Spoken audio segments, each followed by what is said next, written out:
Thank you for tuning in to another episode of my Veterans to Success podcast. You probably know by now, my mission is to help 1 million veterans and entrepreneur business owners achieve the dreams, goals, and aspirations they deserve. That is why I created the Veterans to Success podcast, because I get to interview guys, men and women, who want to share their fascinating stories with you about their time before, during and after their time in the military, so you can benefit and overcome your challenges. So sit back, relax, and get ready to be mesmerized, astounded, and entertained.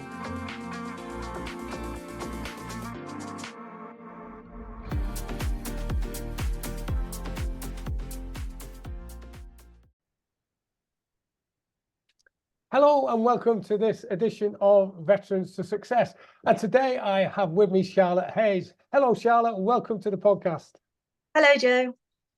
And welcome. And we've got, listen, right, you're in for a big treat today because we're going to be, as usual, we don't do a big introduction or anything because we do the reveal as we're talking and we're discussing stuff. Right, so let's go straight into it today. What I'd like to find out, right, because I know your career and I know how amazing it is, right? The thing is that the guys listening don't. So I want to take you back first of all to your life before the military. If you just give me some feedback on that, please. So I grew up in Stafford in the Midlands with my mum and dad. I've got an older sister and a younger brother, and I went to a state primary school and a state high school. Went to a pretty rough high school. There was a fair amount of trouble at school, but I think not necessarily fear of teachers, but maybe fear of my mother. Not saying she was a bad person. She definitely missed her calling as a sergeant major in the army. I was kept on the straight and narrow. Technically, I would say I'm from a military family, but when I was growing up, I didn't really feel that military influence. It's only since it was a career that I took that I've learned more about it. So my grandfather on my dad's side was in the RAF. He was a flight sergeant and he served in World War II. But the granddad that I knew never talked about it. This was only stuff that we found out when he died and we applied for all of his service records. So he never talked about it, never spoke it, and we had no influence from that side. My mum's dad was in the Black Watch, and he'd served after the Second World War, but had gone over to Germany once the end of the war was declared. So he'd been in occupied Germany, as they say. And we knew that he was in the Black Watch. He got to the rank of sergeant as well. But again, we didn't really know much about his career. All I knew is that he really loved the bagpipes growing up. Again, he didn't really talk about it very much, other than really loving the bagpipes. And even though he was from Stoke-on-Trent, he was drafted to a Scottish regiment because of obviously casualties. And that was my only military influence, really. I didn't really know much about it. My mum wasn't in the army, and I joined the Brownies and the Girl Guides, as most young children do. And I hated guide camp so much because it rained that the guide leader had to ring my dad to come and collect me because I was crying so much. So I just think definitely a military career was not on the horizon. All I really, really wanted to be was an engineer. I absolutely loved electronics. My dad always let me tinker with him because he was a mechanic. And at school, in the topic design and technology, you could choose to do metalwork, electronics, and technical drawing, or textiles and home economic cooking. And literally all the girls chose home economics and cooking, and I chose electronics and technical drawing. So so you would have stood out doing that then, wouldn't you? Yeah, so my school never blocked that. So this is 1994 when I chose my GCSE topics. They never said, oh, you'll be the only boy, or that you need to do textiles and cooking. That was never ever said. It was just like, yeah, you can do that if you want to. So that's what I did. And then when I left school, I did an apprenticeship in electrical electronic engineering with a company called GEC at the time, but they're now Alstom, as people know them. Yeah, I know GEC, yeah. Yeah. So, but unfortunately, as I was going through my apprenticeship, the government pulled funding for apprenticeships. It was a Labour government at the time, but Right. let's not get political. And so my apprenticeship was ended. Right. Um, What and year was that? What year was that that? was in year 1999. Right. Okay. So I was 19 years old, and I'd kind of had the rug pulled from beneath me, because the plan was I'd do my technician apprenticeship, I'd qualify as a technician, and then I'd stay working for GC, as they were then, and I'd do my degree part time whilst working for them as a student apprentice. Then they called it. But yeah, I was made redundant, but I wasn't made redundant because you can't make an apprentice redundant because we're not a proper employee. Yeah. But what they had to do legally was they had to give us a retraining grant, because they'd committed to train us and then not trained us. They had to give us a grant to go and retrain ourselves. So because I'd done my BTEC Higher National already as part of my apprenticeship, I'd got that far through. It meant that I could actually apply to go to university. So I applied for university to do electronic engineering, and I used my grant from my severance package to pay for university. Then, when I was at university, classic, I got hoodwinked into joining the Officer Training Corps. Right. And before I knew it, I was in the Officer Training Corps. I went to do my Sandhurst selection process, which then was called the Regular Commissions Board. It's called something else now. I'm not sure what it's called now. So I went and did my Regular Commissions Board. I passed my Regular Commissions Board. And honestly, I cannot say where this notion to join the military came from. It just happened. I think I was a bit seduced. I was told that I could play sport and do loads of adventure training. And as you know, I've just been away skiing for a couple of weeks, so they didn't Yeah. lie. But also, once I'd passed my RCB and been given a place at Sandhurst on completion of my degree, because I was doing electronics and the army really wanted engineers, they offered me a bursary, which is again to pay for you to be at university. So I had my grant and I had my bursary. So I'm not saying I was a rich student, but I definitely didn't come out of university with all the debt that students usually come out of university. And the deal was, if I took the bursary, I had to serve a minimum of 3 years. Didn't have to pay the money back, just had to serve 3 years. So I was a bit like, hang on a minute, you give me some cash to go to university and then you give me a job for 3 years. Where do I sign? So that was it. Really. And the plan was only to do 3 years. And 20 years later. No, the thing is, right, and it's great because I love it. I love it when I'm talking to guys who are military or ex-military, because you just go through it as a matter of fact.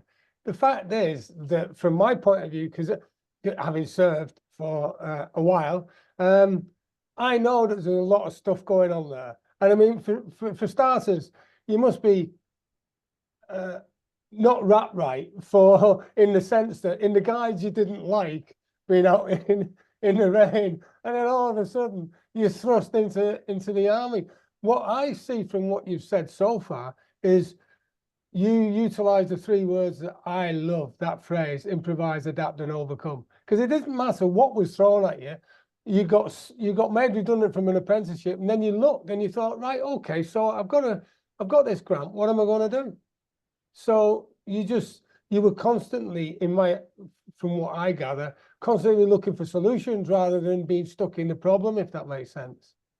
Yeah, I think at the time I wouldn't have recognised it, but now years gives you wisdom. I think I'm quite the positive person, and now that I'm more aware of making success in my personal and professional life, I deliberately choose language that I feel has a positive impact, and I'm almost coaching myself to be positive. And whenever I'm in a problem, I'm very good, and I don't know if this is just a natural ability or something that I've learned. I'm very good at understanding there's aspects of a problem that I cannot control, and I can sit there and I can get het up about the things that I cannot control, and that will get me nowhere. You know, like getting stuck in a traffic jam. Some people get really stressed that they're stuck in a traffic jam. Yeah. I'm stuck in a traffic jam. There's absolutely nothing I can do about it. There is no point changing lanes. There's no point driving up someone's backside. There's No. just no point. You're stuck in the traffic jam. I'm very good at just accepting that, and looking for what I can change. So what can I change? Well, I can ring ahead and say, I'm very sorry, I'm stuck in traffic jam, I'm going to be a little bit late. And then because I've let the person know that I'm going to be late, the pressure or the anxiety just goes. Yeah. So I think I do that in a problem anyway. I like to think that I just go, well, I can't change that, but what can I do to make me feel better about it? Or what can I do to bring something positive about it? Exactly. Yeah, brilliant. Yeah, because I see people getting et up in traffic jams, and I'm thinking, yeah, okay. Hey, and I must admit, I was probably one of those people that used to get et up about it, and now I just leave earlier and plan the journey better. And if I do get stuck, like you, I'll just phone a client or phone wherever I'm going to and say, look, hey, I'm a bit stuck. And you know what I find? Probably 99.9% of the time, unless I'm going to see someone who's really grumpy, and then they're going to be grumpy, whatever. The fact is, when I contact them, in their world, it doesn't matter. They'll just do something else. Whereas if you consume yourself with the problem, then it becomes everything, doesn't it? Yeah, it does. And I think like exactly like you said though, planning is key. Like I always give myself plenty of time to get there. I've got two daughters and they always say, Mummy, why are we always early? And I say, we're never early, we're perfectly on time, never late. Yeah, exactly. Yeah. So because I do give myself that factor of being delayed, I put it in there. So I hate to keep people waiting because my time's not more precious than their time. But if I genuinely can't help it, hopefully they know me well enough that I have probably set off half an hour spare and I am genuinely stuck in the traffic, Yeah. and there's something I can do about it. And that's an interesting point, actually, because now, especially as you mentioned before about growing older, wiser, now I recognize that time is just at a premium. It was still the same when I was 20, but now that I'm older, like I think, right, okay, so I've only got so many Christmases left or so many summer holidays left before I probably check out. And I'm not sure when I'm checking out, but the thing is that I want to make sure that whatever I'm doing, I want to do. Yeah. And I think like time is, you can't really put a price tag on time, even if it's business time, or you might put a price tag on it. But if you're late for something, you're holding somebody else's day up, which might impact them in they end up working a little bit late. So they don't get home to be at their fitness club or, their carer responsibility. Or family. So I don't like being held up at work. It makes me start to feel anxious. Am I going to make it to pick the kids up? So I don't want to put that feeling on somebody else. So yeah, mutual respect. Exactly. Yeah. And talking about mutual respect, let's go to your training and in Royal Electrical Mechanical Engineers, right? And we got to say, I do want to bring forward the point that you are a female in what could be considered as a man's world, a vehicle mechanic or electrical mechanic or whatever. What were the challenges that you faced? How did you deal with them? And how did you brush stuff off?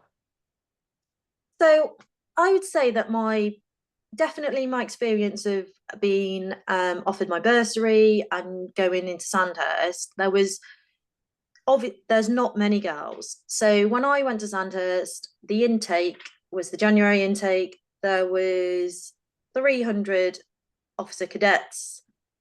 36 of us were female, only 21 of us commissioned. The failure rate at Sandhurst was quite high due to injuries from the physical demands. So when I was coming through Sandhurst, it was 2004. The world had changed. We'd gone to war with in Iraq for the second time. Operation Talik, Operation Herrick's were coming. And so they just started to change the training at Sandhurst although girls were not allowed in the infantry or the cavalry until 2016, we were allowed in all the other roles. And as we know, in asymmetric warfare, there's no front line. So whether you're a medic, REME, Royal Engineers, you're on the front line. Yeah. You're on the front line. Although they didn't say you could have that until 2016, I was in a forward operating base in Herrick. I was on foot patrol with the infantry. That was the front line, and that was 2009. 2016, they rubber stamped it. So a lot of the girls struggled sometimes with the physical demands of carrying all the weight and the equipment, even at Sandhurst. I didn't. I was lucky. I don't know why. Maybe it's genetics. Maybe it's a lifetime of sport, because I was that weird kid at primary school that did cross country. And then I did cross country all through high school. Not many people like running around muddy fields. I do. Right. And then when I joined the REME, again, for my intake, I was the only female. So 17 of us commissioned into the REME, and I was the only female. And again, I never felt like necessarily like I was the only female, because the REME never made me feel that way. I was just another officer. I was an engineering officer, and there was a lot of talk of being an engineering officer. Now, I've lived my 20-year career in a similar environment as has been talked about a lot in the Atherton report about sexist comments, sexist remarks. I've personally never been sexually assaulted or anything like that, but I've definitely had in my 20 years what I would call maybe banter. That's a little bit on the line. But again, I feel like it was the society at the time. So back in the early 2000s, the jokes or the banter, yeah, they weren't, by today's standards, you would have said that's disgusting. But back then, I just kind of, laughed along with it, laughed on with it. Was I offended? No, I wasn't offended. I just got on with my job. But yeah, thinking back, if I applied today's values from society and what I understand now and what I would think is an acceptable way to talk to my daughter, it wasn't acceptable. Back in 2000, early 2000s, I was just like, laughed it off. I was one of the lads. Maybe I wouldn't be one of the lads now, but it doesn't matter. I don't feel like anything was done wrong to me. Sometimes I felt that when I walked into a room, I had to overperform. So to get the trust of male, not soldiers, but male senior soldiers. So we're talking sergeants, staff sergeants, warrant officers. To get their trust and respect, I often found that I had to really prove myself, maybe overperform. But nobody made me do that. So that might have been something that I put on myself. Or to spin that around, a sergeant, a staff sergeant, or a warrant officer, they're quite senior soldiers and they're experts in what they do and what they know. So if I was to put myself in that situation and I saw a junior officer coming into the room, I might be a bit wary and think, what have you got? Are you going to be any good? Because they've got a responsibility to look after the junior soldiers, because that's how the chain of command works. And they've got a new, relatively, young, fresh officer coming in. They might be a bit protective. They might be a bit guarded. So I do think that I had to earn my stripes or earn my pips, so to speak. Was it sexist? Maybe not. Was it more like, show us what you've got, show us if you're any good at your job? Maybe it was a more of a professional, prove yourself first. In later life, I've unfortunately definitely been discriminated against when I was pregnant with my second child, actually, in 2017, which is quite shocking. So you would think, yeah. So can we come to that in a minute? Because I just want to pick up on something, because what I've discovered, because I've done quite a few podcasts now with guys, men and women, and what I've drawn from that is a lot of it's down to attitude, right? And like, I remember when I was in a wheelchair after my incident, someone called my first incident when I was 14, and this lad used to call me a cripple and everything, and I just thought, right, well, I looking back at it now in the eyes of someone who's a lot older, I can see that I was just processing it a little bit differently, because at first I got upset, and then I thought, well, that's his problem if he thinks I'm a cripple, because I'm going to show him that I'm not.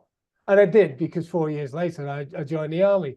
And I think that you've obviously, because we've had a few conversations now, and I think we've got a bit of an understanding of what our makeup is, and you've definitely got a positive attitude and a sort of so what attitude.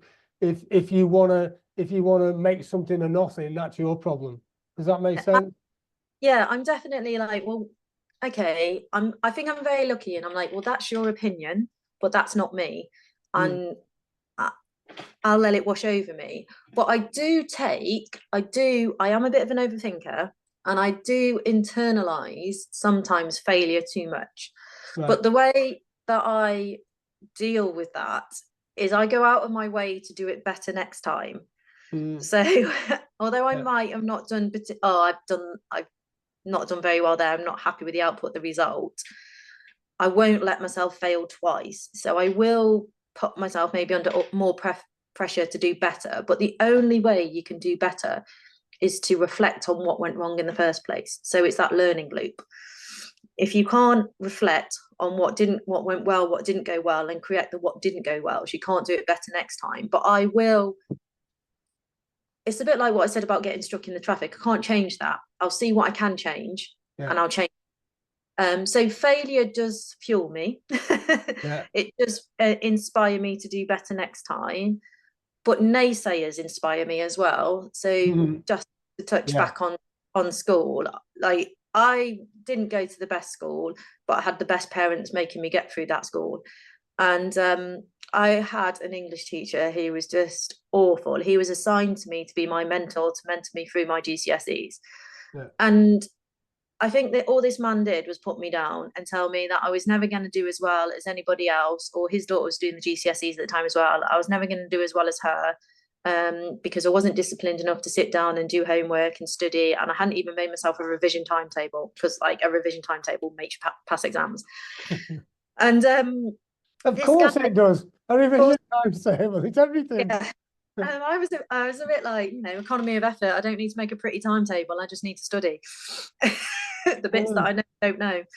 So I remember that this man put me down a lot, and he kept saying things to me like I'd be lucky to get a D in most of my subjects. mm, And I don't know if his naysaying made me think, I'll show you. yeah. But boy, did I show him. It's Uh, surprising you use that phrase, because in something where I describe what happened to me, I say, I'll show you. yeah. Yeah. So, and I've had that again as well. So I've had that later on in life. When I did my command and staff course at Shrivenham, at the Defence University at Shrivenham, I was there as a single mom. So I had my eldest daughter with me. I was on my own. My husband was still in the army at the time, and the army, as compassionate as they normally are, had posted him somewhere else. So I was a single mom on my own with a 1-year-old child that had a few additional medical requirements. It was pretty stressful. I bet. She didn't sleep, bless her, and I needed to study in the evenings and pass the exams. And in all honesty, I didn't pass as well as I wanted to pass, but I passed. Mm, So I did have to have a little pep talk to myself about sometimes you don't have to do the best all the time. You have to do enough, the 80% solution. But again, there was a directing staff, DS as we call them in the army, yeah. that told me that I potentially should leave the army, because if I can't prioritize all the reading in the evening and prioritize my career, I shouldn't be in the army. And I was just like blown away by his response. But I just think he is a dinosaur, because any modern like senior officer in the army, I'd be horrified if they said that now. I Because just, I just want to delve a little bit deeper on that, because I know a little bit about the history of that.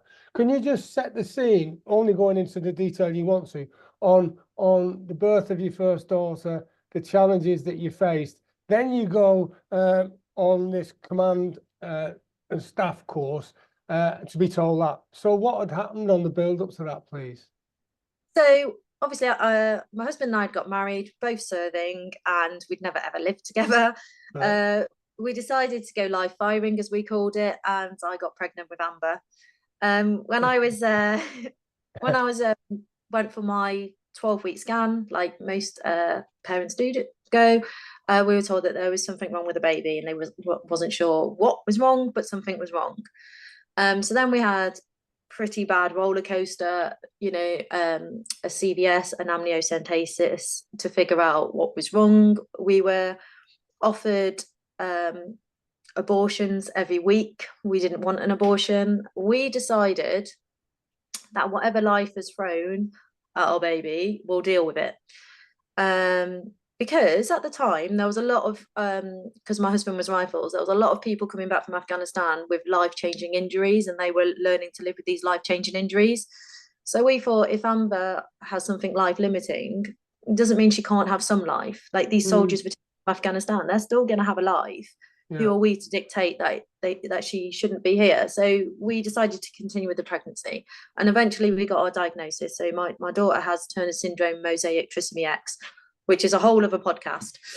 Anyway, she came into the world, and we were in hospital for a while, and all's well and good. She's alive, she's thriving, and she's 10 now. So oh wow, congratulations. Good.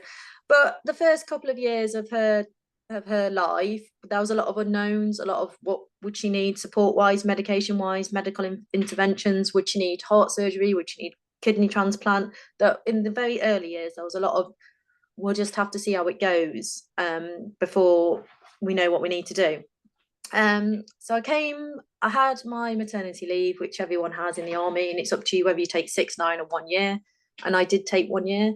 But when I came back off maternity leave, I had to go to do my command and staff college course, because I'd been promoted, and in order to keep your rank, you have to do the course. We spoke to the army a lot about having my husband remain at One Rifles in Chepstow, and they promised that they would keep him at One Rifles, and then they posted him to central London. Right, what a great move. So yeah, that's army records for you, isn't it, really? Yeah. So that meant that I had to go to staff college on my own as a single parent with a child that potentially, well, I always say she just needs more consideration, because she's got medication, she's got things going wrong with her, she needs more hospital checkups. So where were you living when you were at the command and staff college then? Were you in the barracks with your so we had our own like military quarter at One Rifles in Chepstow, and the idea is that Alan would have stayed at One Rifles in Chepstow, and he would have had Amber with him, and I would have gone to Shrivenham Monday to Friday and come home at weekends. Yeah. And because he was in a regiment, he would have had more freedom to look after Amber, and he's got a whole regiment that would support him. Yeah. And the Rifles were pretty on side, as in his regiment. He's a dad, his wife's serving. Yeah. We don't think it's the woman's job. Dad can step up and look after his daughter. So they were on board. But anyway, he got posted to London. Because he got posted to central London, he couldn't take Amber with him. Yeah. The reason being is because of hospital catchment areas. So we didn't want to interrupt Amber's treatment. So she was being seen at the Children's Hospital in Bristol. Do you like coffee? A lot of people tend to spend money on expensive coffees from outlets without even thinking about it. Well, for the price of just 2 coffees per month, you can gain access to valuable business and life resources gained from my over 37 years in business and 15 years in the military. These world-class resources are designed to help you achieve the goals, dreams, and aspirations you deserve. So visit joeteams.com now to find out more. That's JOETEAMS.com to find out more. So while we were living just across the bridge in Chepstow, she was in there, and she also went to the genetics centre in Cardiff with a doctor called Annie Proctor, who's the country specialist in Amber's condition. If we'd have gone to London, we would have been assigned to Luton Hospital and child medicine there, but they didn't have the experts, although which would be hit and miss. So we made the decision, we spoke to the doctors as well, if I was to have a Swindon postcode and Amber was to have a Swindon postcode, would we still be able to come back to Bristol and Cardiff Genetics? And they said yes. But if Amber had gone to London it would have been a definite no. So Yeah. it was, for us, it was a no-brainer. Like, Amber's medical care needed to come first. So she was coming to Shrivenham with me. We moved into a military quarter, a house, family's accommodation, me and her on my own, and I started staff college. When you start staff college, you're interviewed by the various members of directing staff in at staff college. The person that oversees all of the education is a brigadier. I remember having my interview with him, and he said to me, "What does success look like?" I imagine lots of the other majors that were on the course probably said success looks like passing with a distinction, being in the top 10%, being in the top 3. And I sat there and he said, The usual stuff, which is all about career. And you said, I said, a happy, healthy baby and a marriage still intact. wow. Because And what was the reaction? there was just a kind of, oh, that's different. Not heard that one before. No. And I said to him, clearly I want to pass, but not at the expense of my marriage, because we've been under a lot of pressure to understanding and coming to terms with Amber's medical condition. And then we're under a lot of pressure because we've been separated as a married couple. Yeah. And now I'm on a really stressful course. It's a 9-month course. You've got to pass it. That your course report is used for all your future jobs. So when you go on your other command boards, if you haven't done well, you're not going to get the good jobs next time. So there's a lot of pressure. And from the moment of having Amber and all the way now, I've prescribed to understanding what your why is. So, and I think that you need to have 2 whys. You need a personal why and a professional why. And my personal domestic why is that my family does come first, but it mutually supports my professional why. My professional why mutually supports my family. So there's a boundary there. It can be a little bit flexible. It can go a bit one way and a bit the other way, but it's never completely broken. Yeah. So I think it's good to understand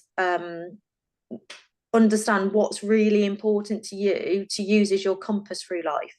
So at that point in life for me, my personal domestic situation had changed a lot. So I'd gone from, wanting to be the next general to actually, I still want professional success, but not at the expense of my family. And maybe generals off the card, because I'm not going to thrash myself through this course and through the next course and through all the top postings and be deployed and be away, because not just because I've become a mum, maybe it is just because I've become a mum, but maybe it was because I've become a mum with a child with a medical condition. So things have definitely changed. Yeah. And thank you for sharing that most personal and sensitive information. And I wanted you to share that for the simple reason that it puts into context what the DS said to you. Oh, you should think about your military career and maybe leave. Oh yeah, like do one, mate.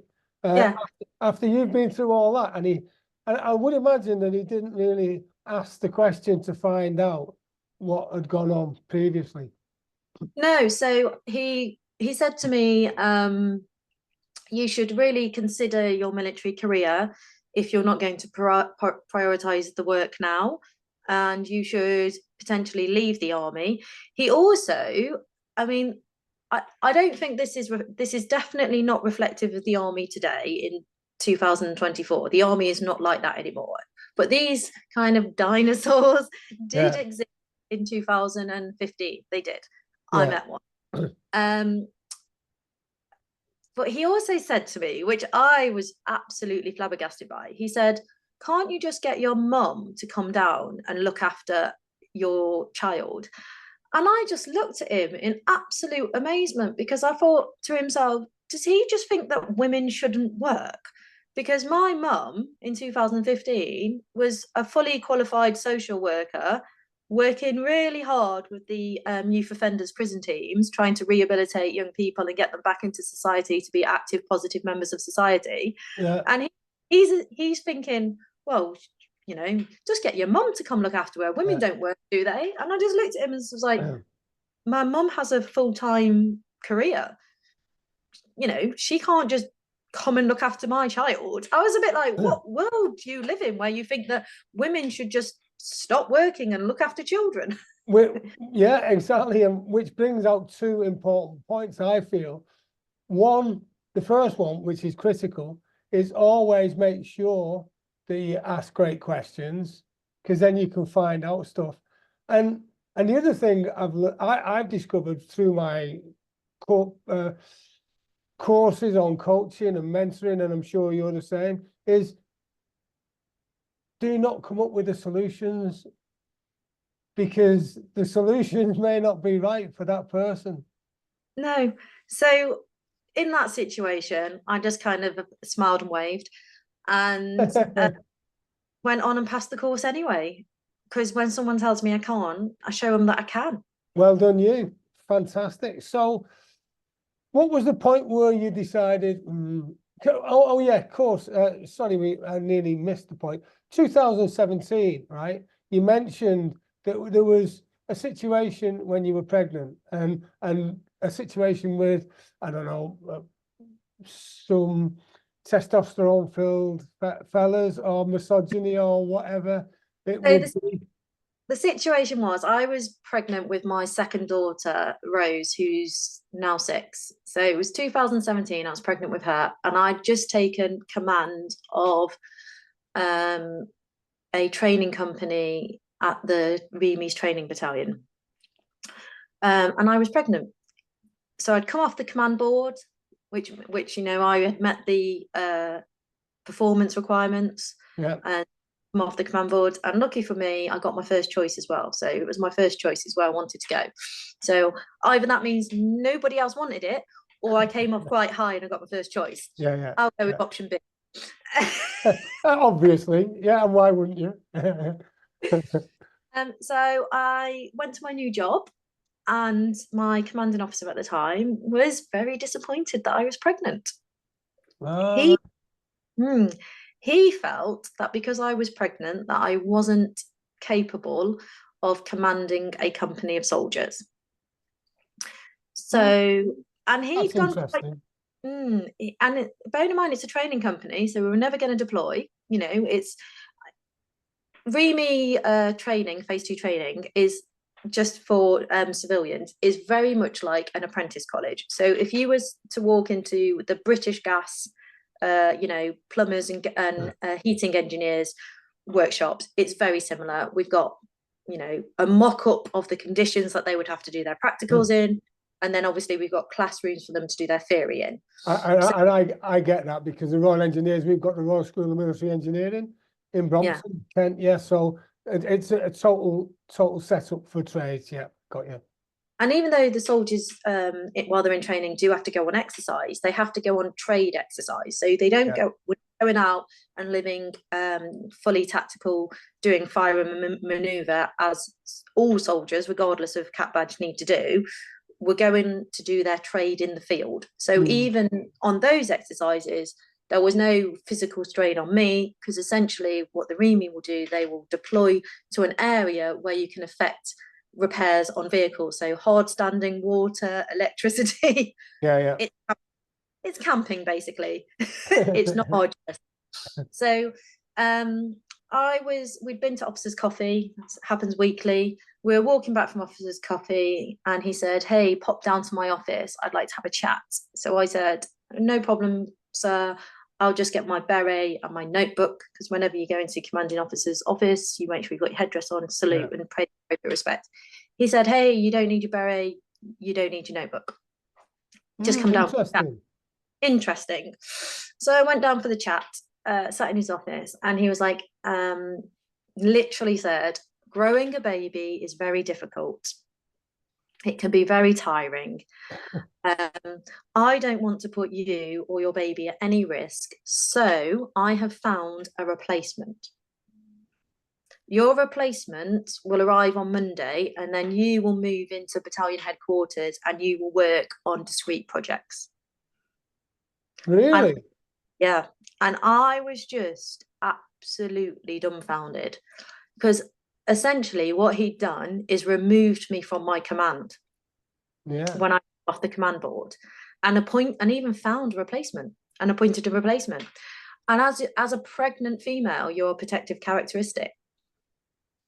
And you know, I was a non-commissioned officer, so I'm not sure of the protocol. Maybe something wasn't, certainly maybe in today's field, and then it wouldn't be the correct way to go about it, would it? No, so when you're pregnant in the army, the first thing that needs to happen is, well, you don't have to reveal you're pregnant straight away, because obviously wait till you have your 12-week scan, but you go to the medical centre if you suspect you're pregnant, because admittedly some people don't realise until a bit later. You go to the medical centre, you do a pregnancy test, and they will put you on light duties. And it won't say you're on light duties because you're pregnant if you don't want anyone to know. It's up to you if you want if you want people to know, then it can say on your appendix 9 that you're totally up to you. By week 20, though, if you're pregnant at week 20, you have to disclose it, because when you're 20 weeks pregnant, you definitely can't do some duties. So you're restricted from, you know, going on exercise, doing fire and maneuver. You know, who's going to want a leopard crawl when you're pregnant? You're not going to be doing battle PT. You're not going on the log run, are you? No. You might not be doing duties, especially if they're overnight duties. Just because if you're tired and you fall, you know, that's not an ideal situation. And depending on where you work, if you're having to climb lots of ladders or walk on mezzanine floors, you might have some restrictions that you need to work on ground level if there's no lifts, because they might, you know, not want you climbing up and down ladders. There's some inherent risks with certain duties.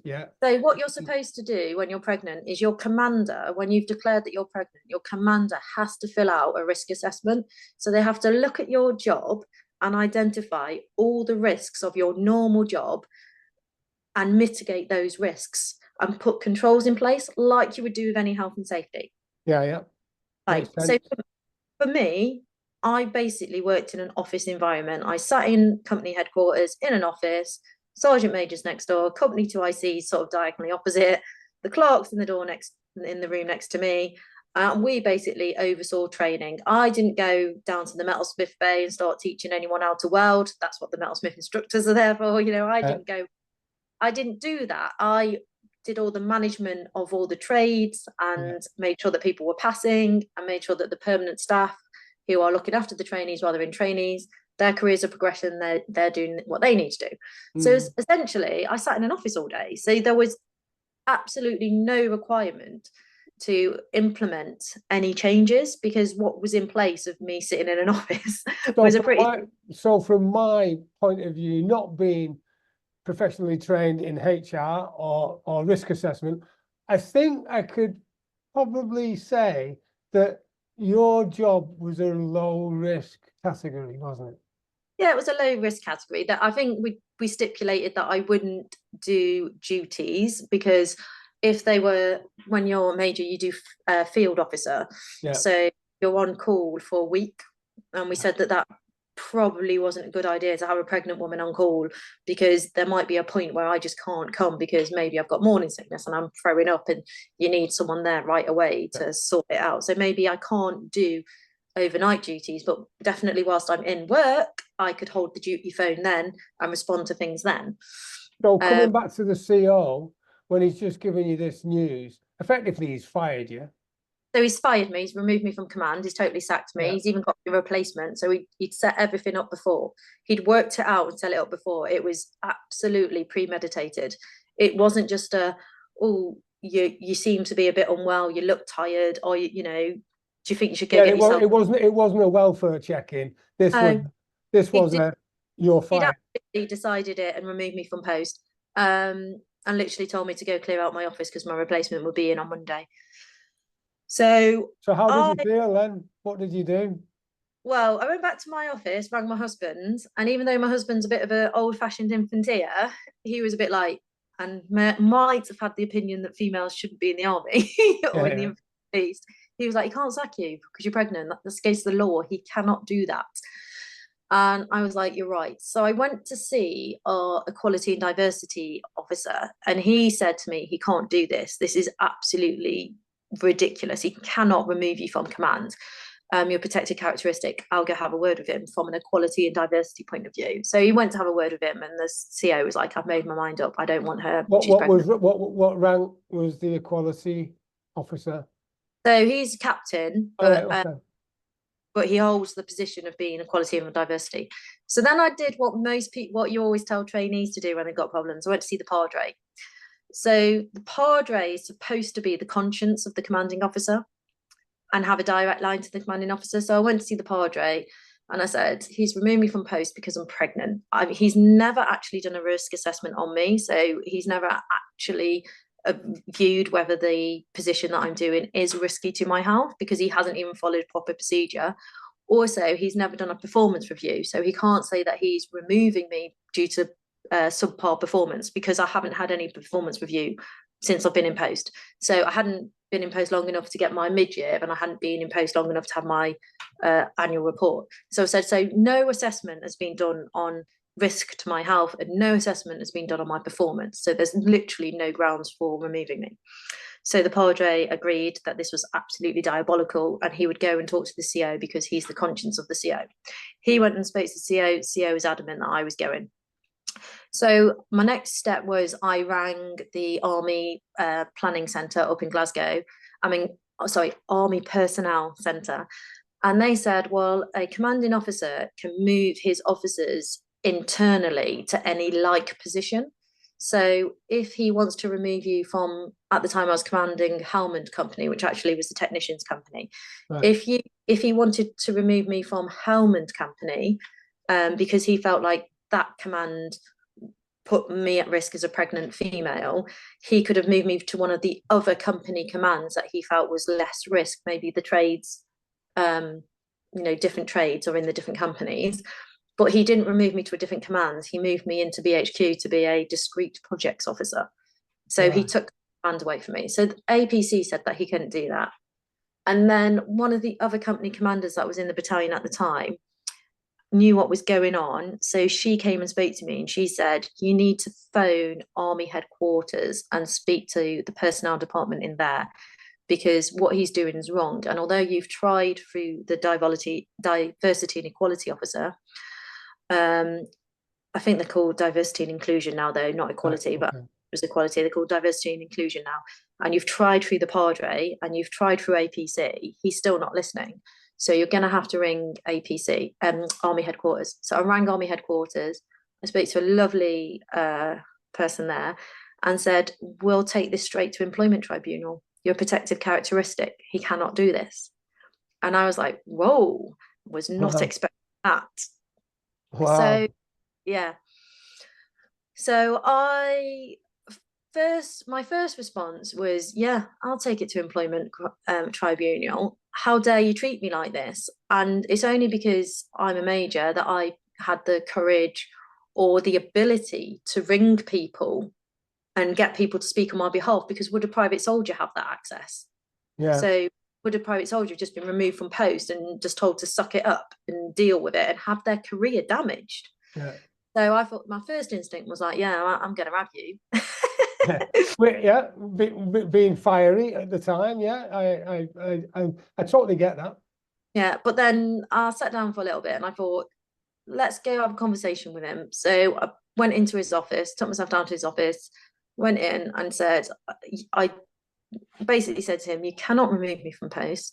You've not done my risk assessment. You've not done a performance review. If you're going to proceed, I'm going to take it to employment tribunal because I'm a protective characteristic. So he just sort of sat there and said, well, I'll think about it. And I was like, okay, that's all I can ask you to do. So I thought, I've warned you now and I'm giving you an out. And the next day it was another officer's coffee. So we're back down in the officer's mess. And we were literally in the corridor. But by the way, a lot has gone on. This was probably fired on Friday, was it? Or the week, and then you were on the Monday. Thursday. So on the Thursday. So all this happened within the space of a short time then. So he told me I was being removed from post on the Thursday. My replacement turned up on the Monday. I refused to let my replacement in my office. Right. Okay. So we went for a whole week where I wouldn't let him in. Right. Okay. Ah, him in. Right. Okay. Yeah. I Yeah. wouldn't let him in. I said, "You're not taking over my company. You're not coming in." Good. Literally, it was like the bailiffs were at the door, and I wouldn't let him across the threshold.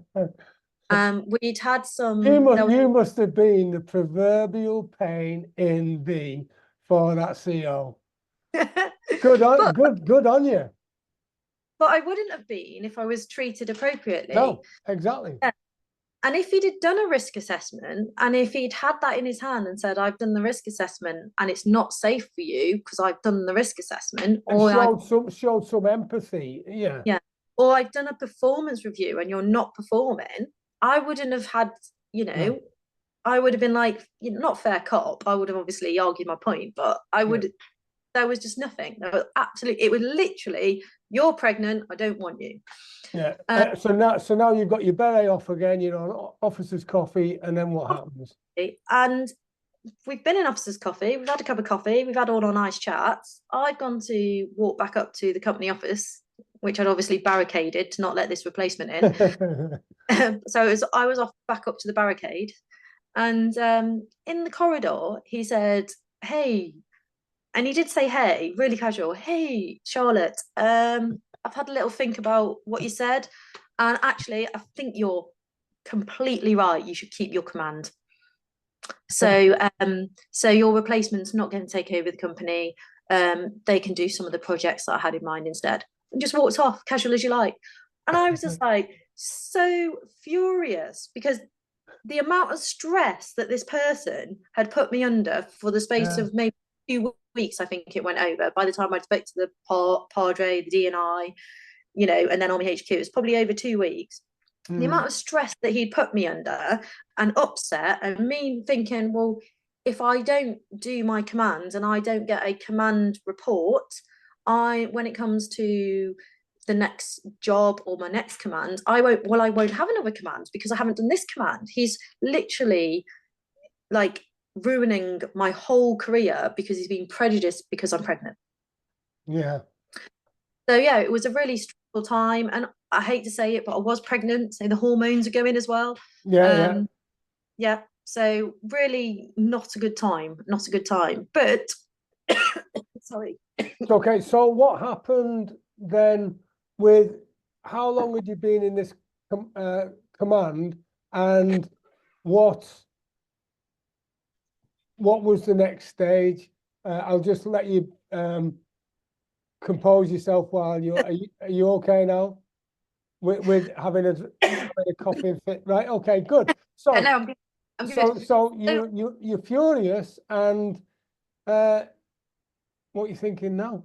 And by the way, you're on your own. You've got Amber. You've been on your own, and Yeah, you so my husband was still in the army at the time, and he was still based in London. yeah. So what did I do next? Literally, I just went back to work as if nothing had happened. Literally, we go back to the whole, "I'll show you. You think I can't do this because I'm pregnant? Well, I'll show you that I can." So I continued in my job for the whole of my pregnancy. Went on maternity leave at the very last minute. Rose was actually 2 weeks overdue, so I literally stayed till my due date. I both times I've been pregnant, apart from with my first pregnancy with Amber being poorly, while having a medical condition, Yeah. my friends call me the pregnancy unicorn. No morning sickness, no swollen feet, no swollen ankles, no tiredness. Wow. Literally just grow a baby. So I was absolutely fine. So I continued to do my job for the whole 9 months of my pregnancy. Went on maternity leave, had my time with Rose. We had another girl called her Rose. Came back to work with Rose, straight into company command. Did 2 full years at company command, all through COVID as well. Took the company through COVID and dealt with how on earth do you look after and remotely train. At the time, we had 2,000 trainees, but my company was 400. How do you look after 400 trainees through COVID? And yeah, there's no question of your professional performance. If there is a question of your professional performance, there are mechanisms in place. There are, mid-year appraisals or you can have more mid-year appraisals. They don't have to just be at the halfway point. You can have quarterly appraisals. There are performance reviews. There are restoring efficiency. If you're not happy with someone's performance, there are lots of ways in the army to coach and mentor them and bring their performance on. Yeah. That was never offered to me. That was just he just didn't want me because I was pregnant. I mean, to be fair, he did another double whammy on me. So I stayed in company command the whole time I was pregnant. Then I went on my maternity leave, and he never wrote a report on me. So when I came back off maternity leave, my report book, which obviously is reviewed to inform your next career, your next appointments, was missing. And he essentially refused to write the report. I don't know why. I don't know if it's because I had one over on him, but he wouldn't write my report. So in the end, they had to get the next commander up who knew me less well, because they don't see you daily, to just write a report so that I had a report in my book. Yeah, and I totally appreciate how not having a report can impact on your career, because I was posted, I did not get promoted because my commanding officer, and in fact my troop commander, did not write my report because he was away in the Falklands. When he came back, he wrote the report. It was too late, and it said, "I recommend this man for promotion now." But I'd missed the board. I'd missed the decisions. Yeah, I mean, I was lucky that it didn't impact my career in that way. I hadn't missed a board, but unlucky as in you're asking someone to write a report on you that doesn't actually know what you did or how well you did it. Yeah. So you might not get the kudos that you deserve. But saying that, was it actually in my best interest? Because obviously he didn't want me because I was pregnant, and then I challenged him to the degree. Maybe it was a good thing that he didn't write a report on me, because maybe it would have been negative. Maybe he would have found some way to be negative in that report. I don't know. It could have been a poison chalice, couldn't it could have been. But if I would have been there filling out the service complaint. So tell me about, right, while you've been doing this and the peaks and troughs of and I make no excuses of the fact. In fact, I'm proud of you for being female and being able to get through what you've got through. Tell me about how your adventure training aspect of the military and what sort of tricks you got up to with that. So how that's developed you as a person. Yeah, so in case anyone listening doesn't really know what adventurous training is for, the whole idea of it is to take people out of their everyday environment and put them into a less comfortable environment to challenge their mettle or their resolve, make them work as a team, to make them face things that they don't normally face, to overcome challenges, environment different, and just generally develop them as a person out of the normal soldier environment. Have you ever wondered what is going to happen to all your knowledge, wisdom, and skills when you die? Yeah, me too. That is exactly the reason why I created joeteam.com, so I can leave a legacy for my children and for other successful people who are just like you. For less than 40 pence per day, you get access to valuable business and life resources gained from my over 37 years in business and 15 years in the military. These world-class resources are designed to help you achieve the goals, dreams, and aspirations you deserve. So visit joeteams.com now to find out more. That's joeteams.com, joeteams.com to find out more. I'm really lucky. When I was a second lieutenant, I went away to do biathlon skiing. So the skiing with the rifles, where you ski cross country and then you go into the range and shoot. And I, probably due to my love of cross country running, seemed to be a bit of a natural. I could ski around the countryside. And then also, whilst I was in the officer training corps at university, I was in their shooting team. I've always been a shot. So I could basically combine cross country fizz with shooting, and I seem to be a bit of a natural. So I ended up doing biathlon skiing for the army for 7 years in my junior career. Right. And we go to Sweden, Norway, Germany, France, Italy, we go everywhere really doing this training. And then as I've done that training, I've done all of my instructor qualifications, range management qualifications, and coaching qualifications so that I can take soldiers. So whilst I've not competitively skied since 2009-10 season, I've gone back and taught other soldiers. And I just find that it's incredibly rewarding. Cross country skiing is not for the faint hearted. No. It's really hard and physical skiing. You're in minus conditions. So just before Christmas, I was in Norway and it was -15, -10 the whole Well time. done. So you've got to take soldiers out of their normal warm conditions. You've got to teach them to have the discipline to wear the right equipment, understand about how important hygiene is. You can't be putting on the next day. You can't be putting sweaty, wet layers back on. Everything needs to have been clean and dried and washed again, a bit like wet dry drills in the field. They need to be able to recognise the signs of frost nip, frostbite, cold weather injuries, but also it's really important to recognise heat stress injuries. So the soldiers that unfortunately died in the Brecon Beacons for having too much warm kit on when they were, yeah. and it was very hot weather. No, I don't think they had too much warm kit on. It was very hot. It was very hot. Yeah. Hot. So the same can happen in minus temperatures because you've got too many layers on. Yeah. And your body can't breathe and you can't cool yourself down. So yeah, we teach them a lot of really important skills of heat stress injury, cold weather injuries, how to operate in these harsh environments, and then obviously the fitness to do that. And then also we've got the discipline of shooting. You're shooting the targets as well.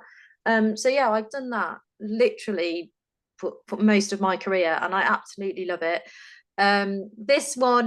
This trip was my last one, so I think I enjoyed it more than ever. And I do get a perverse sense of saying to the 20-year-old soldiers when they can't keep up with me, come on, I'm a woman and I'm 43, keep up. Yeah. And they're just like, how is she doing that? And to be fair, it's technique over fitness. You Yeah. can grizz it with your fitness for so long, but once you've got the technique, like in most sport, once you've got the technique, it becomes a doddle then. yeah. But I absolutely love taking someone who can't even stand on their skis on day one, and then by the end of the season, seeing them racing, hitting targets, and just thriving in that environment, and just the joy it brings them. But yeah, it's not alpine skiing. It's not for the faint-hearted. Anyone who turns thinks that they're going to be on the après ski, that they've signed up for the wrong ski holiday. Yeah. Well, because I remember my first biggest adventure training. Oh, I was about 19 in Germany, and I volunteered for to cross the Swiss Alps, the high level route, 160 kilometers in 2 weeks. Wow. And the views were that. I fell down a crevasse, which was a whole different experience. Fortunately, I was roped on. So I think that teaches you a lot more than just the technique itself, doesn't it? It teaches you about yourself. Yeah, I've done some good expeditions as well. So with the army, I've trekked the Rockies and I've kayaked from Canada all the way to Alaska. And Wow. yeah, so I've done some really good expeds, and they're unsupported. You're on your own, you're with the team, you're relying on your own skills, your own map reading, your own survival techniques, your own stuff like that. So I think the army is very good at taking people out of their comfort zone, but it has trained them. It's give them the tools to be able to achieve what they've set out to achieve. I think this is the biggest thing I'm going to miss about being a civilian, that no one's going to pay me to do these kind of things anymore. Yeah, I know. That was something that I actually had to get to grips with pretty sharpish, because now if I want to do something like that, I have to pay thousands of pounds, whereas in the army, I just volunteer and there you go, mate. There's your rations, off you go. And you're quite right about the fact that I don't watch these celebrity get me out of here or the who does celebrities, because it really bugs me, because they're just dropping people in that don't know anything about it, whereas you're quite right.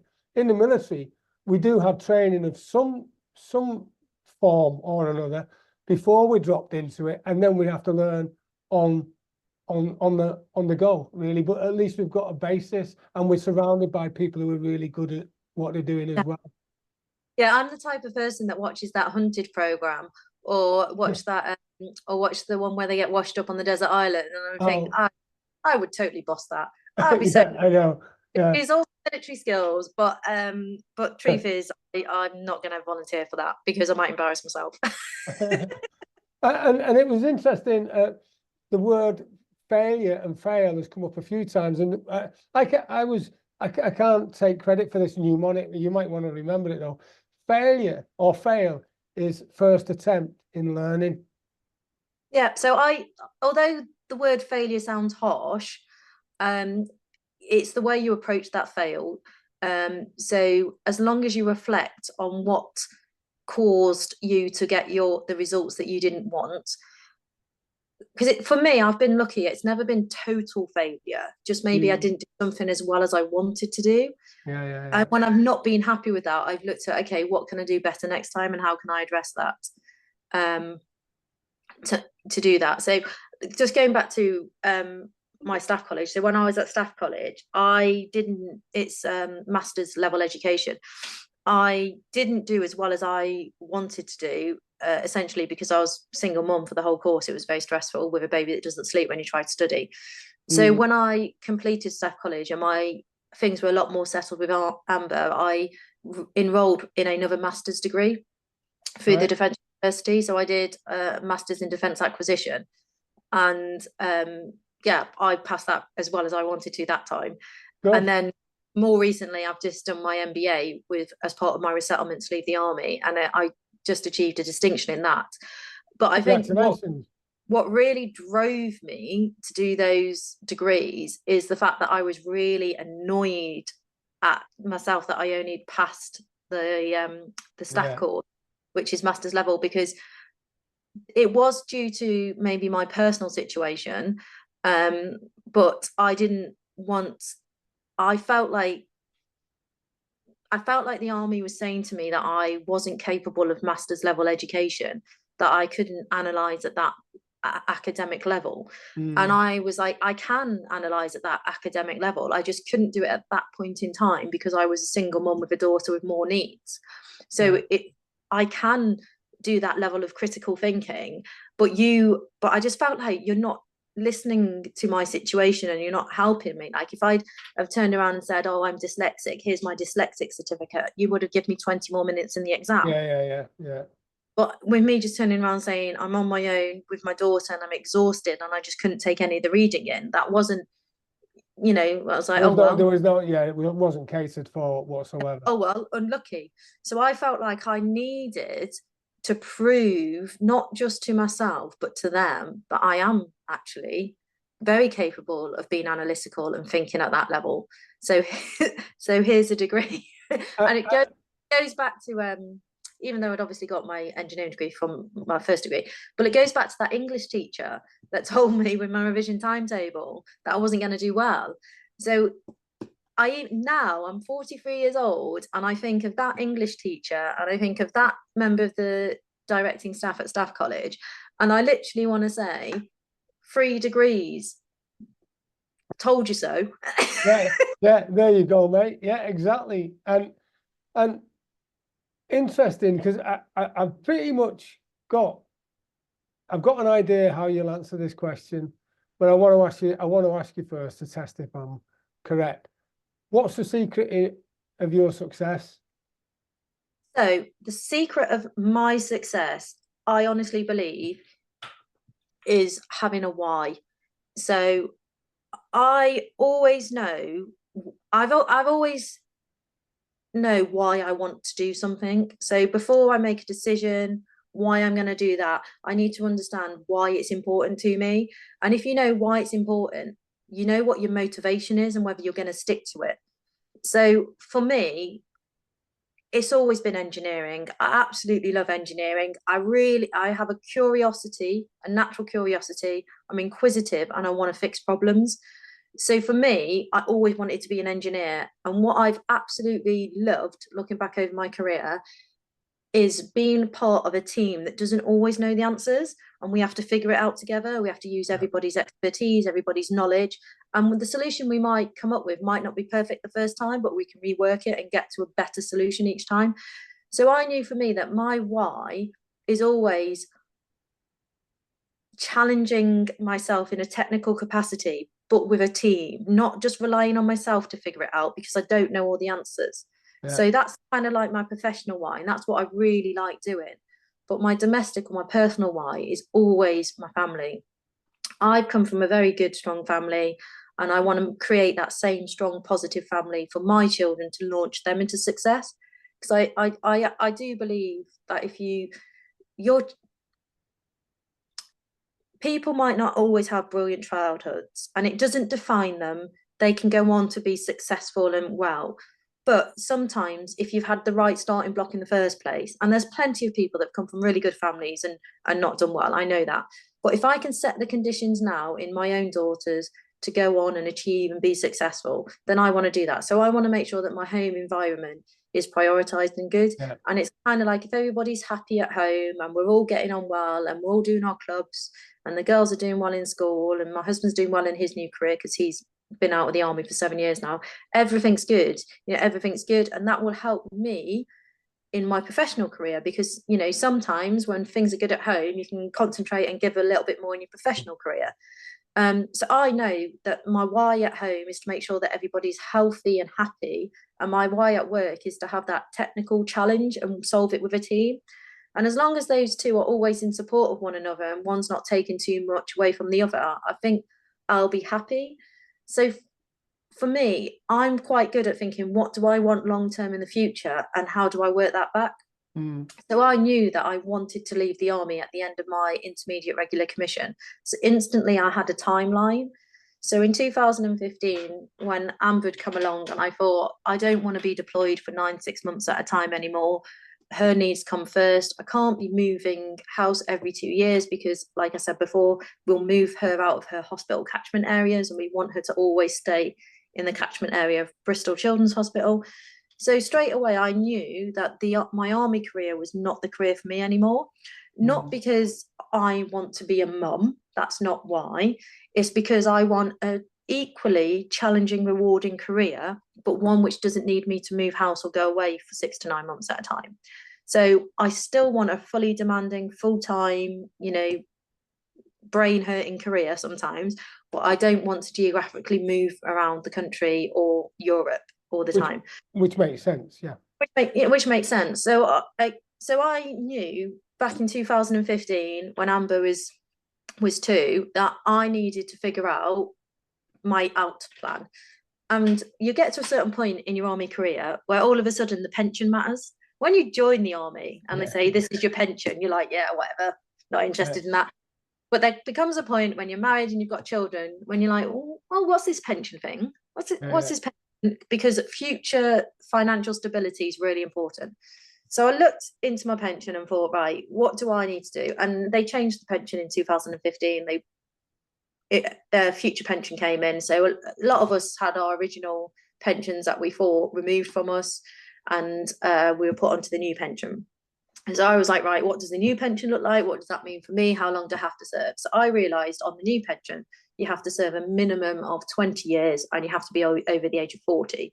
So I knew I had to go to 20 years to get that full pension, because that gave me financial stability for the rest of my life, for my family. That's unparalleled in the rest of civilian careers. I'll never get that again. So I knew I had to go to 20 years, which is 2024. I'm just leaving now. So I'd essentially had 9 years to plan my exit strategy. So, like I said, I did my master's in acquisition, and that had a return of service of 2 years. So I figured out that I needed to get on that course, on the next academic calendar course, so that I could do my return of service, because the master's was part-time. So if I managed to get through it in one go, it would have been 3 years. But if I'd have been deployed, had pauses to it, it could have been longer. So I had to get on the first course that was available. So I got on the first course. It actually took me 5 years to get through it, which was lucky. So then my return of service, I got in as well. Right. So I was literally planning this from day one. from 2015. Then I also, from just learning from my husband and watching him leave the army, he didn't really know what he wanted to do. So he didn't actually use any of his enhanced learning credits. Right. And Okay. he's in the situation now where he's still got 3 enhanced learning credits. But if he was to use them, obviously they're funded, but it's more about time. We go back to what we were saying before about how important time is. He would either have to take time off from work to do the courses, or he would potentially use his leave time, which means that would be time away from family. So he's got into the situation now where he doesn't feel like he can give the time to use his enhanced learning credits. So I straight away I was like, I've got to use these enhanced learning credits while I'm in the army, because the army will support you doing courses. So that's when, for me, if you're a REME officer and you come through the REME engineering pathway, I've worked my way up to chartered engineer, which is available to everybody that joins the REME as an officer and can follow the engineering pathway as long as you've got the right qualifications from the right universities and it follows the accreditation. So I'd worked through all of that. So I'm leaving as a chartered engineer. I've done my master's in acquisition. I was like, what can I do next? So I'm looking around at all these project management qualifications, risk, Scrum Master. I'm thinking, which one do I do? Which one do I do? And I was like going through the list, and I saw it listed that you could do an MBA. And I thought, well, I'll do an MBA. So then I enrolled on the MBA. Because I thought it kind of trumps everything. It might not, but it was my theory that if someone says, have you got any qualifications in project management? I go, no, but I've got an MBA. So again, I enrolled on that one using my enhanced learning credits, and I had to use 2 sets of enhanced learning credits because first of all, I did the postgraduate diploma, and then I topped the postgraduate diploma up to be an MBA by doing the thesis bit. So I've got 1 left. But again, that's planning, because with your enhanced learning credits, you can only do 1 per tax year, which people don't realise. And you can't apply to spend your next one unless your current course is finished. So when a postgraduate diploma, because it's 12 modules, can take you 2 years, you can't apply for to use your next enhanced learning credit because you haven't finished the postgraduate diploma, even though you're already in the second in a new tax year. So you really have to be quite savvy with mapping your timeline out. Because I knew that when I leave the army, I absolutely want a challenging, rewarding career that's technical based, working with a team of people, not mass leadership, not huge companies, but a dedicated team of people solving problems. And I knew that I wanted to be quite senior in that organisation, so I needed to get some qualifications that I felt civilian environment would recognise, like the MBA. So I did map it out, and I did plan ridiculously early. But I mean, that might just be me, because I can see myself in the future where I want to be. So I want to be in the energy sector. I want to be part of the climate change, sustainability legislations. I want the world to continue for my children and their children going forward. So I really want to be part of that. And to be part of that, I was like, what qualifications do I need to get there? And I just figured it out backwards. So I'm leaving the army in a really good position. I'm not leaving thinking, oh, I still haven't used my enhanced learning credits. How am I going to fit that in? I've used them. I'm good. Which brings me nicely onto the question of the importance of a mentor and a coach, because as you know, that's what I do, and you've done it in the military to various guys.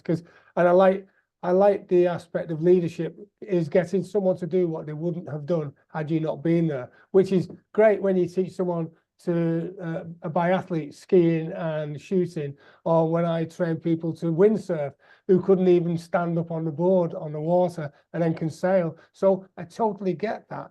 How important do you think during your career, and I think you've had negative mentoring or coaching as well as positive, in the fact that you've said, I told you so, I could do that. How important do you think that is to have someone?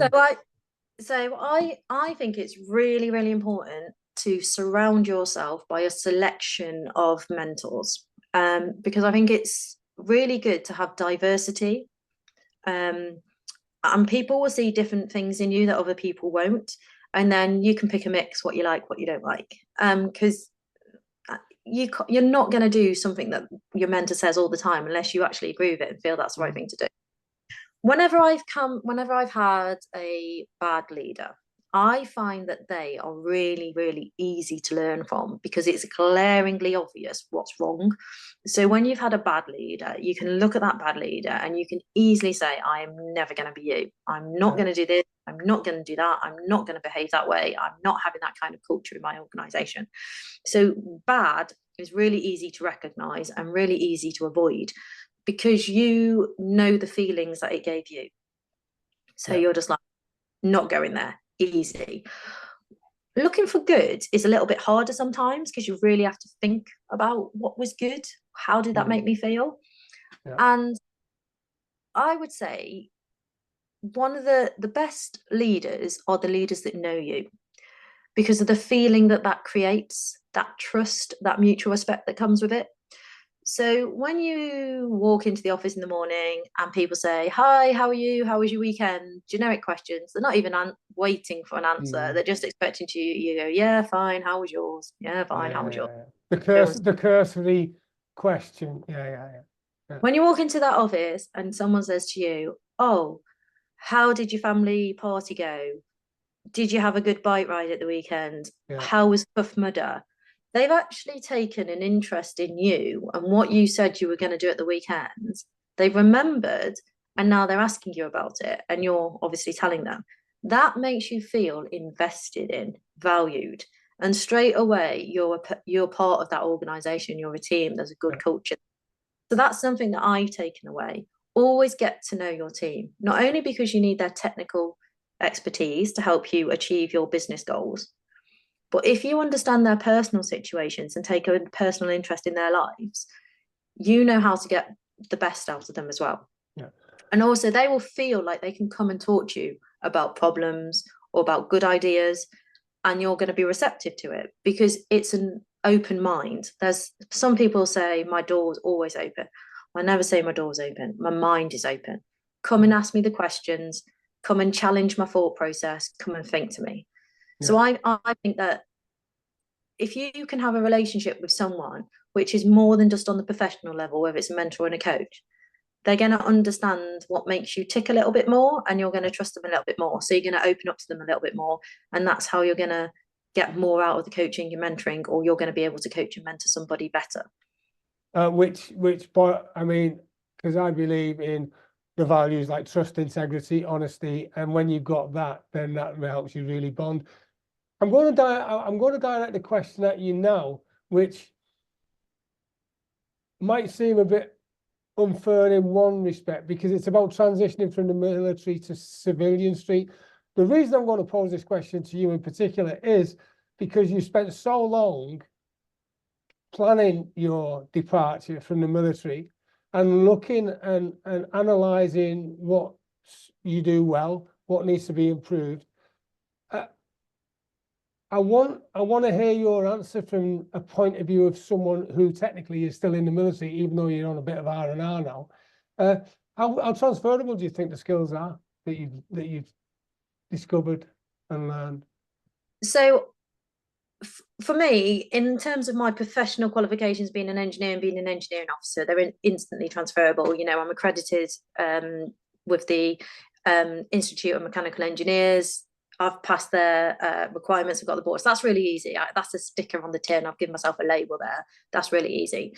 But in terms of being an effective leader or a good manager, that's all come from the army. And I think that the army, there's a whole debate anyway about nature nurture for a leader.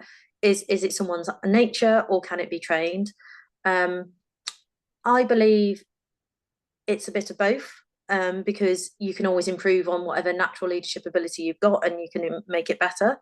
I do really like a famous quote from Slim: leadership is playing you. So it goes back to being transparent, having integrity and being authentic. So as long as you're being your honest self and you know you are transparent, you've got integrity, you'll be able to lead honestly. We're not all transformational leaders. We're not all charismatic. But for me, I would never follow a charismatic leader. I would want to see the substance behind the person. So I would want to see that backed up, not just because you've charmed me. So I would, you know, I would say that The army has taught me to be a servant leader, to work with the team, for the team always, and I would subscribe to that going forward. And I think that everything that the army does is, it from the day one you walk through those doors, whether it's a officer cadet and you're going to be a second lieutenant, or whether it's a private soldier, you are taught to take responsibility for yourself. You are given tasks or teams to lead at every rank. You're given what the task needs to, what the effect is. So I want this, but you're never told how to do it. You know, nobody micromanages you. They say this is what needs to be done, and you're trusted and you're coached and you're mentored to achieve that. You're not just left to get on with it and get lost. You know, Yeah. always got people around you that you can go to and ask for advice. So I think that the transferable skills from the army eyes, they instill from you from day one that you can lead, and they instill from you from day one that you always need to look up to what the next job is, because you might need to step up and do that next job. And it instills from you day one that you need to look after your teammates, because literally your life depends upon it. Now, I know in Civvy Street, there's no lives dependent on it, depending what role you go into. But the success of business depends on all of those people. So if all of those people aren't getting on and aren't working together, you're not going to achieve that effect. So I think all of these values that are instilled from you in day one and repeated constantly, you are indoctrinated. You become indoctrinated, but it becomes part of who you are. So you always work with people. You don't overlook all the team members. You use everybody's skills. You problem solve together. You know, and you really look after one another. Really look after one another to get the best performance for the team at the end of the day. And I think that is what makes military people most transferable and most valuable to Civilian Street, because we're not in it for ourselves. We're always in it for the general good of the team. Yeah. And I think that the power of the team is always stronger than the individual. Yeah. And I totally subscribe to that and agree. And before we wrap up, I've just got one more question, the Columbo question, if you like. Oh, just one more thing. What's the one tip you would give to someone who's leaving the military or has already left the military and is a veteran, or even someone who's in business? The one tip you give them to help them get success? So one tip for me, it's all about positive mindset and what you can do to help you. So what can I do? What can I change for my situation so that I can achieve? I'm not a veteran yet. Ask me in a few months. Yeah. Sometimes the veteran community has a negative feeling to it, where veterans feel like they're owed something. You know, I've served this many years, I'm owed this. You don't have firefighters, police officers, nurses going around saying, I've worked, you know, in the NHS for 50 years, I'm owed this. But their job is relentless and hard. You don't have firefighters going around saying, I'm owed this. I know in the military, the type of work that we sometimes do, not 24/7 do, sometimes do, is hard and relentless. And it's the worst day in the office. But I think you've got to be positive. You're not owed anything. You've got to bring about the change yourself. So you've been given an incredible tool set behind you. You need to look at that tool set and think, how can I use this to bring about positive change? And it's taking ownership of your next step and being positive. That's my advice. It's very easy to sit back and expect things to happen. But the reality of leaving the service is you're not in the army anymore. You don't have these people around you all the time telling you you're great and supporting you. You don't. So for the first time, your little team's gone. They've gone. So you need to find your new team, and you need to make the right steps in a positive manner to get your new team. Yeah. You need to belong in. And if nobody wants to, we all know that negative person that we don't want to be around. We see them come in. We're like, oh God, I'm going to have my ear bent for half an hour. You don't want to be with them. So don't be that person. I know it's really easy to say because, you know, life happens and life gets you down and it's hard. But sometimes you really just need to build on all the positive things and think, right, how can I change this and make it better for myself? And the army gives you lots of tools to do that. Yeah. And on that note, I remember I was taught early on that take responsibility for your success, not only your success, take responsibility for your failure as well, and make sure you hang around with people who are where you want to be. Because like I've said before, that I am not interested about being the smartest person in the room, because I can't grow if I'm the smartest person in the room. I don't even mind being the dumbest person in the room, metaphorically speaking, because I can learn then from my peer group, if that makes sense. Yeah, absolutely.